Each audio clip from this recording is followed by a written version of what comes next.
자, 이번엔 IT 얘기를 좀 해봐야 될 것 같아요. 아이폰 10R 생산 감축설부터 시작해서 요즘 아이폰 때문에 국내 IT 기업들이 상당히 영향을 좀 받고 있는 것 같습니다.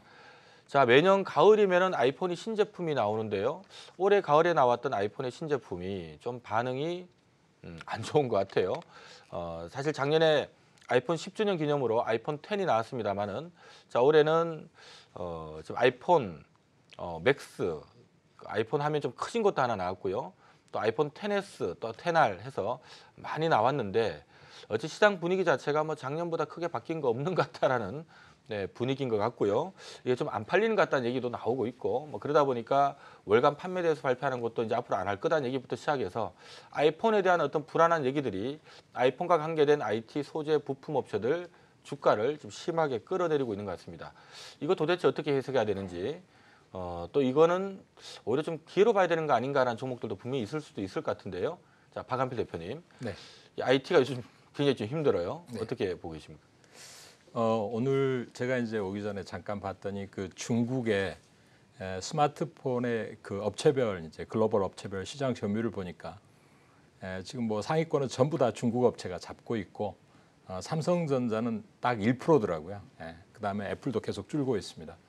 그리고 이제 전체적인 그동안에 성장하던 중국의 스마트폰의 출하량 증가율도 드디어 감소로 계속 나오고 있습니다. 그러니까 그만큼 그 스마트폰 시장이 포화 상태에 접어들면서 점차 이제 그 사람들의 구매도 주기가 길어지는 것 같아요. 그전에는 뭐 새로운 제품 나오면 금방금방 구매했었는데 이제는 비싸기도 하지만 구매 주기가 길어지고 제품도 상당히 성능이 좋기 때문에 굳이 빨리 바꿀 이유가 없는 거죠. 특히 이제 애플의 아이폰 같은 경우에는 다른 스마트폰 브랜드보다 고가 정책을 구사해서 바로 지난 분기까지는 꽤 재미를 봤는데 너무 차이가 많이 나니까 이제 판매 대수가 어쩌면은 뭐 감소세로 이제 접어들 수밖에 없다라는 것을 스스로 인정하고 앞으로 판매에 대한 대수 부분도 노출하지 않는 전략을 통해서 이제 영업이익률을 좀 끌어올리려고 하고 있는 것 같습니다.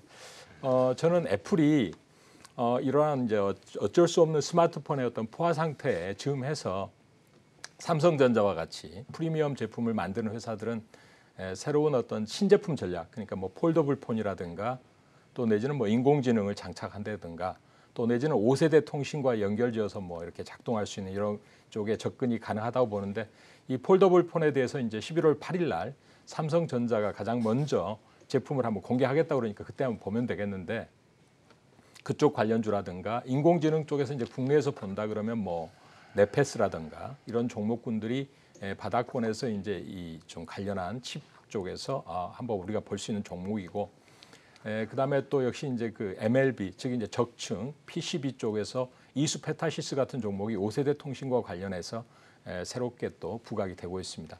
그러니까 이러한 종목들이 이 패러다임이 바뀌는 과정에서 순수하게 스마트폰의 판매량의 증가에 기대지 않고 새로운 기술의 어떤 통로에서 어떤 그런 게이트의 역할을 하는 기술을 갖고 있기 때문에 여기서 우리가 이제 새롭게 주목을 해야 되는 거죠. 그래서 또 SLP와 같은 이제 이 PCB에다가 직접 모듈화 시키는 어떤 이 기판들을 장착하는 기술도 점점 이제 스마트폰이 얇아져야 되고 또 이 폴더블 폰을 만들어야 되기 때문에 SLP 관련주들도 우리가 좀 주목을 해야 될 때가 아닌가 이렇게 생각을 합니다. 네, 자, 이 스마트폰이 성숙 단계에 접어들었다는 것은 뭐 다들 알고 계실 것 같고요. 그동안에 애플의 아이폰이 돈 많이 벌었습니다만은 앞으로 뭐 얼추 뭔가 완전히 새로운 스마트폰으로 탈바꿈하지 않는 한 일단 애플의 실적은 좀 둔화되지 않을까, 뭐 업계에서는 거의 그렇게 보고 있는 것 같습니다. 자, 중요한 부분은 이 부분을 우리 삼성전자가 폴더블 스마트폰을 먼저 내놓으면서 전 세계 스마트폰 교체 주기를 자극한다면 대한민국이 다시 세계에 우뚝 설 수 있는 이런 시기가 되지 않을까, 기회는 분명히 있다라고 보고 있는데요. 내일이 상당히 좀 기대가 되고요. 자, 어쨌든 아이폰 안 팔린다는 얘기 때문에 IT 기업들 전부 다 지금 내려앉고 있습니다. 이건 뭐 아이폰하고는 상관없는데 또는 이건 오히려 또 기회로 봐야 되는 것들을 분명히 있을 것 같은데 어떻게 보십니까, 김 소장님? 네, 뭐 아이폰에 대해서는 우리 옆에서 많이 말씀을 해주셨기 때문에 뭐 생략을 하고요. 관련되는 업종을 여러 가지로 나눌 수 있고 섹터를 구분할 수 있겠습니다만 올해 내내 가장 그 고민이 많이 되고 우려가 됐던 부분이 바로 디스플레이 쪽 아닐까 생각이 드는데 지금 이제 조금 변화가 일어나면서 우리나라 주력 업체들 같은 경우는 LCD에서 OLED로 완전히 공정을 전환하는 그런 이제 움직임들이 좀 활발하게 나오고 있기 때문에 내년부터는 조금 더 개선된 업황을 바라볼 수 있지 않을까 이렇게 생각을 하면서 OLED라든가 LCD 쪽에 장비 관련된 뭐 부품을 납품하는 업체를 하나 좀 말씀을 드려볼까 하는데요. YMC라는 종목을 좀 말씀드리겠습니다. 지금 LCD 쪽도 하고 OLED 쪽도 양쪽을 다 건드리고 있는 업체인데 OLED의 핵심 공정이라고 볼 수 있는 드라이 애처라는 부분에 그 부품을 납품하고 있습니다.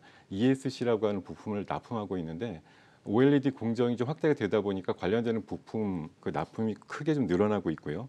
또 국내 업체 중에 LCD 공정을 중국 쪽으로 이전하는 그 설비 공사를 계약을 해가지고 이 규모가 상당히 큽니다. 한 4,500억 정도 되는 규모를 갖고 있는데 한 2, 3년에 걸쳐서 꾸준한 그 영업 실적이 나오는 그런 기반을 좀 갖추고 있다는 것이고요. 이 기업 같은 경우는 큰 회사는 아니기 때문에 관련되는 리포트가 자주 나오진 않는데요. 작년 말 기준으로 해서 나왔던 리포트에서 예상하는 그 2017년도의 실적이 다소 미달을 했고 지금 올해 3분기까지 누적으로 나온 실적이 바로 작년에 최상으로 예상했던 실적만큼 이미 3분기 실적으로 커버가 다 된 상황이거든요. 그러면서 작년 말에 예측했던 그 목표 주가가 39,000원대로 제시가 됐었는데 지금 이미 3분기 실적으로 전부 커버를 해놓고도 주가는 8,900원대 정도밖에 되지 않습니다. 그래서 작년도에 뭐 그렇게 했던 예상이 틀리지 않았다라고 하면 지금 정도 위치에서는 분명히 갈 자리가 좀 많이 남아 있다 이렇게 보고 접근하시면 좋을 것 같습니다. 네, 자 YMC 좀 눈여겨보자라는 의견을 주셨습니다. 자 박찬웅 파트너의 또 의견도 들어봐야죠. 예. IT 어떻게 할까요? 일단 애플이 위기감이 있는 것처럼 이제 올해까지는 뭐 스마트폰 비수기라고 할 수 있습니다. 왜 그러냐면 굳이 교체할 필요가 없기 때문이죠. 근데 이제 내년부터는 이제 5G 통신이 시작이 되고 있고 폴더블 폰이 이제 개화기가 이제 시작이 되고 있기 때문에 저는 오히려 일반 전문가들이 스마트폰 판매가 이제 계속해서 줄어든다고 하는데 오히려 내년에는 스마트폰 판매 교체 주기가 도래하고 그다음에 새로운 제품인 폴더블 폰이 등장하면서 오히려 스마트폰 판매가 늘어나지 않을까 이렇게 조심스럽게 전망이 되고 있습니다.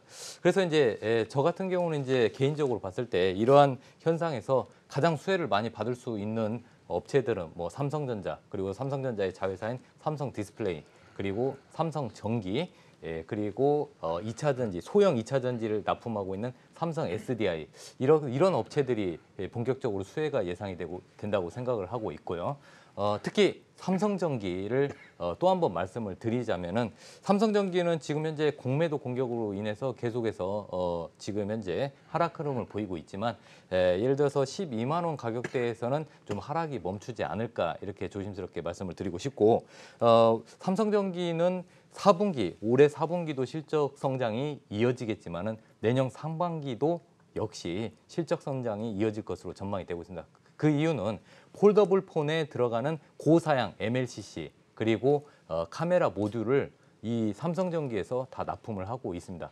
거기에다가 뭐 5G 통신 장비 그리고 자동차 전장 부품, 네 그리고 서버 이런 쪽에도 모두 고사양의 MLCC가 들어가기 때문에 이런 쪽으로 봤을 때에서 또 MLCC 관련 그 실적 상승이 예상이 되고 있고 무엇보다 중요한 것은 이제 내년부터는 듀얼 카메라를 넘어서 트리플 카메라, 쿼드러블 카메라 등 후면 스마트폰의 후면 카메라가 증가를 하게 됩니다. 그러니까 스마트폰이 판매가 줄어들어도 결국에는 카메라 모듈 판매가 늘어날 수밖에 없죠. 그래서 저는 삼성전기 지금 가격대면 천천히 분할 매수 관점에서 보시면은 좀 내년까지 보신다면 좀 좋은 결과가 있지 않을까 이렇게 생각이 되고 있습니다. 네.